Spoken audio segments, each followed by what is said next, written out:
पूर्वी लद्दाख में चीन ने समेटा बोरिया बिस्तर, भारत ने उठाया ये कदम। 3 पॉइंट में समझिए भारत चीन का पेट्रोलिंग समझौता।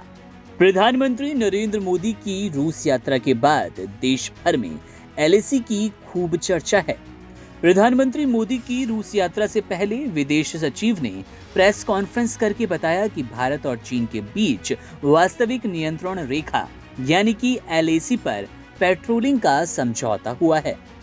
समझौते का असर ये हुआ कि भारत और चीन की सेनाएं शुक्रवार यानी कि 25 अक्टूबर से पूर्वी लद्दाख सीमा से पीछे हटना शुरू हो गई।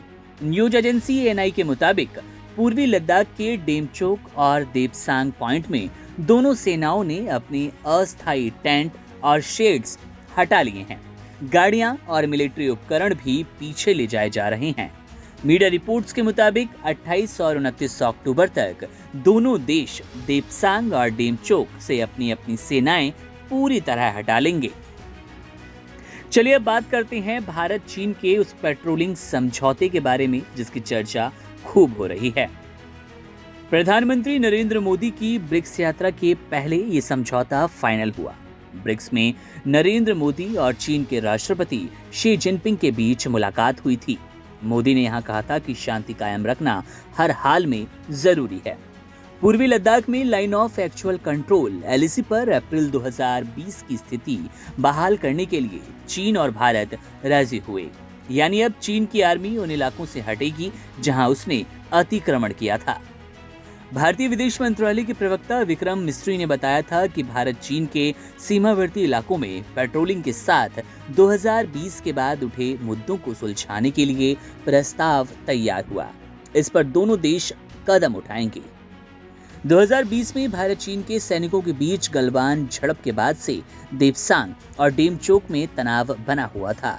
करीब 4 साल बाद 21 अक्टूबर को दोनों देशों के बीच नया पेट्रोलिंग समझौता हुआ। विदेश मंत्री एस जयशंकर ने बताया था कि इसका मकसद लद्दाख में गलवान जैसी झड़प रोकना और पहले जैसे हालात कायम करना है। तो सीधे तौर पर अब पूर्वी लद्दाख में चीन और भारत दोनों सेनाएं पीछे हटना शुरू हो गई है। हालांकि अभी सेनाएं पूरी तरह से एलएसी पॉइंट से नहीं हटी है, लेकिन कुछ सिंबॉलिक चीजें, कुछ टेंट, शेड्स और सेना के उपकरण हटाने शुरू हो गए हैं। पेट्रोलिंग समझौते के तहत शांति बहाल रखना, शांति कायम रखना एक महत्वपूर्ण जिम्मेदारी होगी।